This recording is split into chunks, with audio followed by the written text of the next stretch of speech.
This offseason, the Minnesota Vikings lost wide receiver three, KJ Osborne, to the New England Patriots. He was originally our wide receiver three. You could argue he was wide receiver two just because we really weren't sure what type of production we were going to get out of Jordan Addison. That quickly changed, however, when Addison had to step up with JJ or Justin Jefferson basically getting injured, missing a bunch of weeks, and KJ Osborne had to, slide down to that number two spot, and Addison filled the one.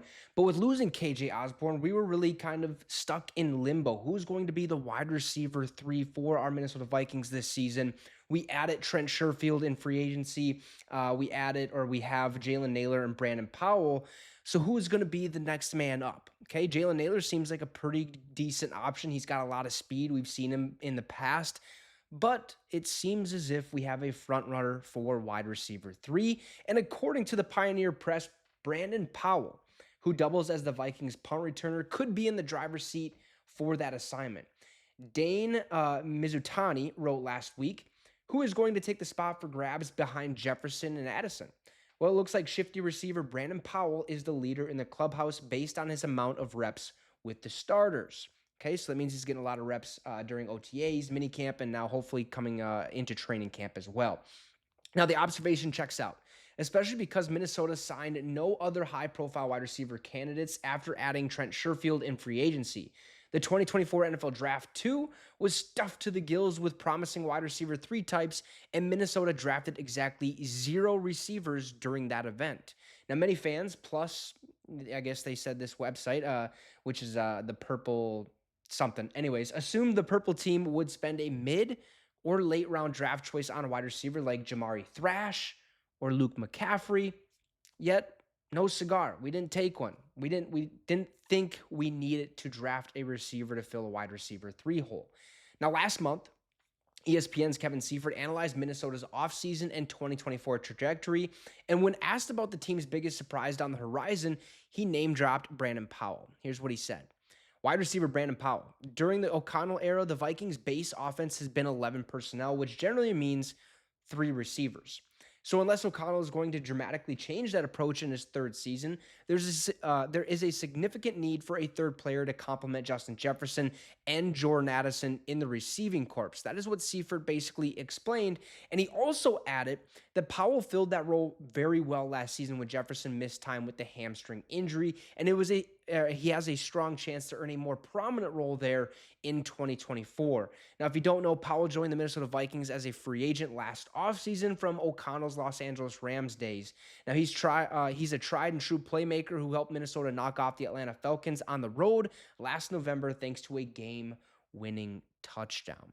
So, I like this. I think this is the smart decision for the Minnesota Vikings organization. Brandon Powell, last year, we got to see him at least a decent amount. He racked up just over 300 yards receiving, I think like 29 catches, a touchdown or a couple touchdowns, whatever the case may be. But I really liked what I seen out of him. He has a high motor. He looked like a true slot receiver, like a true wide receiver three, if you will. Like, he filled the KJ Osborne role spectacularly. He did a lot of good things for us. The only thing I will say is, please, dear Lord, no more tush push with Brandon Powell being the guy pushing the quarterback. Doesn't work, okay? I mean, dude's 185 pounds. Maybe he's a little bit bigger than that, but he's too small to be doing that, and it makes no sense, especially when you have a CJ Ham. Like, why wasn't he in there? I just don't understand it. But it is what it is, right? You just kind of move on from that whole scenario. But right now, the Vikings, look, this ain't going to be a spectacular season. We're not going to go out there and win 13, 14 games. I mean, it's very possible, but the reality of this season is, look, we're a 9-win team. We're an 8-win team. This is going to be basically a bridge year. This is going to be a year where we get to see just what the draft picks that the new, how do you want to say, GM ownership brought in, what Kwesi Adofo-Mensah's draft players or how their drafts have basically went over the last couple of years, because we're a young team now, right? We have Sam Darnold, who's going to be our starter to start the year, and who knows when JJ McCarthy sees the field. Probably going to be next season, if I had to assume, unless he progresses incredibly throughout training camp and preseason and some of the regular season. But we have to expect, or we can't expect the best thing out of this. Okay. We can't expect a Super Bowl. We can't really, I mean, we can expect a playoff push, if you will.